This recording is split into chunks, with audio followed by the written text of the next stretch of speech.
Government of India అన్ని mobile కంపెనీస్కి ఒక కొత్త రూల్ అయితే తీసుకొచ్చింది. రాబోయే 90 రోజుల్లో అన్ని కొత్త ఫోన్స్లో సైబర్ సెక్యూరిటీకి సంబంధించిన సంచార్ సాతి యాప్ అనేది ప్రీ ఇన్స్టాల్ అయ్యి ఉండాలని, అంతేకాదు పాత మొబైల్స్ ఏవైతే ఉంటాయో వాటికి కూడా ఒక అప్డేట్ రూపంలో ఈ అప్లికేషన్ అయితే ఇన్స్టాల్ చేయాలని ఒక రూల్ అయితే పాస్ చేసిందనమాట.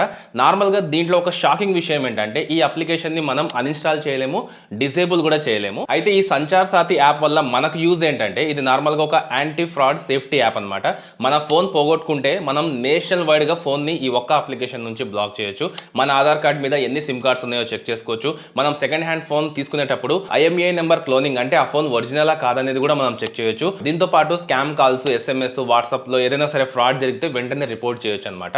ఇలాంటి అప్లికేషన్ మన ఫోన్లో ఖచ్చితంగా ఉండాలి అని గవర్నమెంట్ అయితే ఒక రూల్ తీసుకొచ్చింది. సో దీని గురించి మీ ఒపీనియన్ ఏంటి అనేది ఖచ్చితంగా కామెంట్ చేసి చెప్పండి. వీడియో నచ్చితే లైక్ చేసి మీ ఫ్రెండ్స్కి షేర్ చేయండి. ఇలాంటి ఇంట్రెస్టింగ్ వీడియోస్ కోసం ఛానల్ని సబ్స్క్రైబ్ చేసుకోండి.